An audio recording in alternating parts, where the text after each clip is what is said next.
Olá pessoal, sejam bem-vindos. Neste vídeo vamos estudar sobre o fenômeno físico chamado buoyancy, que em português seria empuxo. Vamos começar o vídeo vendo um pouco sobre teoria e depois vamos fazer uma simulação CFD com o uso do software ANSYS Fluent. Então bora começar. Bom pessoal, antes de qualquer coisa, eu vou deixar disponibilizado qual é a fonte da teoria que vai ser apresentada aqui nesse material, até porque se vocês quiserem fazer um estudo um pouco mais detalhado, né, seria bom ler esse livro no caso, que seria o livro de Fluid Mechanics, Fundamentals and Applications, do do Sengel, né? É um livro de referência de mecânica dos fluidos, tá? Ele é muito usado nos cursos de engenharia mecânica. E o conteúdo que vai ser apresentado aqui está no capítulo 3 desse livro, tá? Pessoal, para ter acesso a esse livro é só pesquisar no Google por este nome e vai aparecer um download lá que dá para fazer gratuito esse download, tá? Bem fácil de ter acesso, pelo menos a versão em inglês. Acredito que a versão em português também seja fácil. Bom, pessoal, o primeiro fenômeno que nós precisamos entender para começar o nosso estudo é que a pressão varia com profundidade num fluido. Isso acontece por causa da gravidade, né? Se não tivesse um campo gravitacional, isto não ocorreria. Bom, pensem que se nós estamos num ponto mais profundo aqui, nesse lago, ou seja lá o que for, nessa piscina, vai ter mais água em cima da gente e essa água tem um peso por causa do campo gravitacional. Então, esse peso da água vai se transmitir em maior pressão. Então, quanto mais fundo a gente tiver, maior vai ser a pressão. Aqui, essa curva, ela indica essa variação de pressão. Observem primeiro que ela é linear, tá, pessoal? Aqui no caso, está representado a gauge pressure. A gente não está considerando aqui nessa curva a pressão atmosférica. Tá vendo que está começando aqui do zero? Então aqui o zero é referencial, que é a pressão atmosférica. Afinal de contas, aqui na free surface, né, aqui onde está a camada de água que está sendo exposta à atmosfera, nós temos a pressão atmosférica. E essa pressão ela começa da pressão atmosférica, que seria PATM, e ela vai aumentando linearmente até que nós chegamos aqui na parte mais profunda dessa piscina, vamos chamar assim. Essa profundidade vamos chamar de H, essa distância da free surface até o fundo. E, bom, essa gauge pressure, ou seja, não considerando a pressão atmosférica, vai ser de ρGH. Rho sendo a densidade do fluido, aqui vamos supor que seja a água, né? A G seria a aceleração da gravidade e H essa altura. De novo, pessoal, essa aqui é a gauge pressure. Se nós quiséssemos ou precisássemos da pressão absoluta, ou seja, a pressão total aqui, precisaríamos adicionar o PATM, que seria a pressão atmosférica, ao ρGH. Agora, se nós queremos só saber a gauge pressure, seria ρGH somente, sem adicionar. Beleza, pessoal? Geralmente nós vamos usar a gauge pressure e vocês vão entender o motivo disso mais para frente. Bom, pessoal, tendo o conceito dessa variação de pressão com profundidade em mente, vamos estudar o que acontece aqui nessa figura ao lado. Temos uma placa submersa num fluido. Essa placa ela tem espessura H, como representado na figura. A superfície superior da placa está a uma profundidade S, tá? Pessoal, ignorem esse ρ, G, S, essas formulazinhas aí de cima e de baixo, por enquanto, e olhem somente... e outra informação. A superfície superior e inferior possuem a área A e elas são iguais. Observem esses vetores de cor verde. Esses vetores representam força, tá, pessoal? Força sendo pressão vezes área, né? Observem que então tem um vetor na superfície superior apontando para baixo, ou seja, uma força para baixo na superfície superior, e um vetor verde apontando para cima na superfície inferior. Bom, a pressão aumenta com profundidade, né, pessoal? Então, naturalmente, a pressão na superfície inferior vai ser maior do que a pressão na superfície superior. E essa diferença de pressão vai dar uma diferença de força, e essa diferença de força vai ser a buoyant force. Vamos entender melhor isso. A força buoyant force, FB, ela vai ser a força na superfície inferior, F bottom em inglês, menos a força na superfície superior, que seria F top em inglês. Tá, pessoal? A força na superfície inferior, como nós vimos no slide anterior, a pressão, tá, pessoal? Vamos primeiro pensar na pressão. Vai ser ρ do fluido vezes G, gravidade, vezes a profundidade. A superfície inferior está a uma profundidade de S mais H, né? E aí ele está multiplicando ali por área, porque esse é o cálculo de pressão. Então tem que multiplicar pela área para achar a força, né? E observem que não estamos considerando a pressão atmosférica. Por quê, pessoal? Porque se nós considerássemos a pressão atmosférica, teria uma pressão atmosférica somando na fórmula e outra subtraindo, e ela acabaria se anulando e não impacta no cálculo de nenhuma forma. Tá? Se vocês quiserem considerar e colocar aí no papel e ver por vocês mesmos para confiar mais nesse resultado, façam, mas ela não precisa ser considerada. Então a gente pode considerar a gauge pressure de cima e de baixo e fazer a subtração que dá certo. Então, beleza, a pressão na superfície de baixo é ρg vezes S mais H. E aí, para transformar em força, tem que multiplicar pela área, e aí a gente tem uma força para cima. A força na superfície superior é da mesma forma, calcula a pressão, é ρ do fluido vezes G vezes S, agora sem o H, vezes a mesma área. E para achar a buoyant force, tem que fazer a diferença entre essas duas. Sendo que é F bottom menos F top é a força de baixo, porque a força de baixo é maior, né, já que está numa profundidade maior, menos a força de cima, que está numa profundidade menor. Essa diferença vai dar positiva e é a buoyant force. Bom, a partir daí a gente vai ter, então, fazendo a diferença ali de cima vai dar ρ do fluido vezes G vezes H vezes área. Observem que H vezes área, H é a espessura da placa, área é a área da seção transversal. Isso vai dar o volume da placa.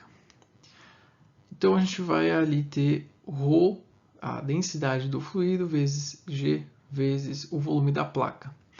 Pessoal, observem o seguinte: densidade do fluido ela pode ser calculada pela massa do fluido dividido pelo volume do fluido. Esse volume ele pode ser considerado arbitrariamente. E aí a gente tem que calcular a massa que está dentro desse volume e achar a densidade, certo? Se nós considerarmos o volume desse fluido sendo igual ao volume que ocupa essa placa, vamos poder cortar VF com V, certo? Só que essa massa de fluido seria a massa de fluido que ocuparia esse volume em que está a placa submersa, certo? Massa do fluido vezes G é igual ao peso do fluido. E aí nós vamos chegar à primeira conclusão muito importante. A buoyant force, ou força de empuxo, agindo na placa submersa é igual ao peso do fluido que foi deslocado pela placa, ou seja, o peso do fluido que ocuparia aquele espaço se não tivesse a placa. Bom, pessoal, agora algumas conclusões do que vimos até agora. quanto maior a densidade do fluido em que o corpo sólido está submerso, maior será a buoyant force. Observem que nós estamos falando da densidade do fluido. Então, quanto mais denso o fluido, maior será a força de empuxo para cima agindo no corpo sólido submerso. Quanto maior a aceleração da gravidade, maior será a buoyant force. Então, essa é uma variável difícil de variar, né? Mas é importante ter em mente. Quanto maior a aceleração da gravidade, maior será a força de empuxo. Quanto maior o volume deslocado pelo corpo sólido, maior será a buoyant force. Então, quanto maior o corpo sólido, né? Quanto maior o volume dele, maior será essa força de empuxo. A buoyant force, ou a força de empuxo, não depende da profundidade em que está o corpo submerso. Essa é uma confusão que se tem muito. Parece que, intuitivamente pensando, parece que quanto mais fundo tiver o corpo submerso, maior será a força de empuxo. Isso não é verdade, tá, pessoal? Já que a força de empuxo é calculada por uma diferença de pressões, essa diferença não muda com profundidade. Pensem um pouco sobre isso para absorver essa informação, tá? Porque ela não é muito intuitiva, já que a pressão aumenta com profundidade, mas acho que a linha de raciocínio é que a pressão aumenta com profundidade na superfície superior e inferior da placa. A diferença entre essas duas pressões vai continuar sendo igual, independentemente da profundidade da placa. E a buoyant force não depende da densidade do corpo sólido submerso. Pessoal, a força de empuxo só depende da densidade do fluido. Nós não vimos nas equações que apresentamos nada sobre a densidade do corpo sólido, não é mesmo? A gente vai usar a densidade do corpo sólido depois para calcular o peso do corpo sólido, né, e comparar com essa força de empuxo que estão em sentidos opostos, essas duas forças, né? E, enfim, isso é estudo que a gente vai ver daqui a pouco. Bom, pessoal, agora um conceito muito importante e muito conhecido com relação à buoyant force é o princípio de Arquimedes, ou em inglês Archimedes Principle. Esse princípio ele é proveniente de uma conclusão que a gente já teve anteriormente. Então, o princípio de Arquimedes afirma que a força de empuxo, buoyant force, para cima que é exercida sobre o corpo submerso em um fluido, seja total ou parcialmente, é igual ao peso do fluido que o corpo desloca. O peso do fluido que o corpo desloca. Então, pessoal, observe nessa figura aqui. Primeiro vamos olhar para esse corpo aqui, acho que de cor rosa, não sei, do lado esquerdo.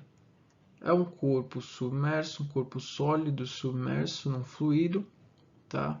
Ele ocupa um volume aqui, ou seja, ele desloca um volume de líquido, de fluido, e ele está submetido a essa FB, ou seja, buoyant force, para cima, representada por esse vetor aqui.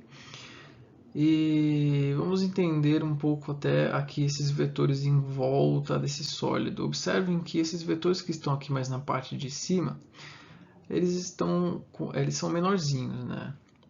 Quando a gente vai indo mais para baixo, ou seja, indo mais fundo, esses vetores vão aumentando de tamanho, confirmando o que a gente já estudou, né? A pressão aumenta com profundidade. E por conta de a pressão ser maior embaixo e menor em cima, tem uma força resultante para cima. Estou repetindo só para reforçar o conceito. Então a gente vai ter um vetor aqui, uma força para cima, e também vamos ter uma força para baixo, que seria o peso desse sólido. Observem que aqui esse peso está representado por esse vetor, que é muito maior do que a força de empuxo. Nesse caso aqui, então, obviamente, esse corpo afundaria, né? Teria uma força resultante que seria o peso menos a FB, que daria para baixo, então esse corpo afundaria acelerando para baixo, né? Agora, observem aqui nessa figura que nós não temos nenhum corpo sólido, mas vamos colocar uma barreira imaginária, uma superfície imaginária equivalente à superfície que ocuparia esse corpo sólido, tá? E vamos imaginar que aqui dentro dessa superfície imaginária vai ter o fluido que vai estar ocupando o mesmo volume que ocuparia esse sólido, mas, de novo, não tem nenhum sólido aqui, é tudo imaginário. E, bom, esse volume imaginário vai ter um peso de fluido, né? Seria o volume vezes a densidade desse fluido. Vai resultar num peso. Essa superfície estaria sofreria as mesmas forças que essa superfície aqui. Essa superfície imaginária sofre as mesmas forças que essa superfície sofre. Então, a buoyant force é igual. Só que nesse caso, o peso do fluido que ocupa esse volume é igual a buoyant force. Não faria sentido se não fosse. Nós vamos até entender um pouco melhor no slide depois desse o motivo disso, tá? Então, o peso do fluido que ocupa esse volume vai ser igual a buoyant force. Não faria sentido se não fosse, né? Imagina, se não fosse, haveria um escoamento de fluido localizado aqui, sem nenhum motivo, né? Então haveria a criação de energia e isso vai contra algumas leis aí da física. Bom, pessoal, vamos às nossas últimas conclusões, não menos importantes. Na verdade, acho que são uma das conclusões mais importantes, mais interessantes do nosso estudo, que é saber se um corpo sólido vai flutuar, ou se vai boiar, se vai ficar suspenso ou se vai afundar no fluido. Tá? Então vamos começar pelo primeiro caso, que é o caso de o corpo sólido ter uma densidade menor que a densidade do fluido. Esse corpo ele vai flutuar. Por quê, pessoal? O peso do corpo sólido vai ser menor do que a força de empuxo.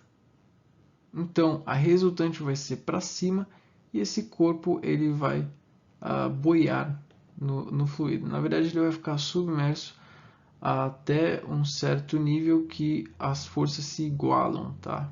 Até que esse volume submerso vai resultar numa força, buoyant force, que seja igual ao peso dessa esfera, no caso, sólida. Então, essa é a primeira conclusão, está escrita aí. Depois vocês leiam com mais calma, pausa o vídeo e lê. Bom, a segunda conclusão, que é caso contrário, ou seja, caso a densidade do corpo sólido seja maior que a densidade do fluido em que este está submerso, o corpo sólido vai afundar. Por quê, pessoal? Porque o peso desse corpo sólido, que é um vetor que vai estar para baixo, é maior do que a buoyant force, que é um vetor que fica para cima, que é o caso da figura anterior do que nós vimos do outro corpo sólido. A resultante, então, vai ser uma força para baixo que vai acelerar esse corpo para baixo. Temos o terceiro caso, em que as densidades são iguais, então as forças vão ser iguais e, consequentemente, o corpo ele nem afunda e nem boia, ele simplesmente vai ficar ali parado. E é isso aí, pessoal. É isso que eu tinha para falar sobre este conceito. Espero que vocês tenham gostado. Agora o próximo passo é a gente fazer uma simulação para visualizar todo esse conceito e entender um pouco mais sobre através da simulação, né? E nós vamos fazer isso no próximo vídeo, porque este vídeo já ficou muito comprido. Já temos aí 20 minutos de vídeo. Então eu vou deixar o link para o próximo vídeo aí na descrição ou algo do tipo. E, bom, espero vocês no próximo vídeo.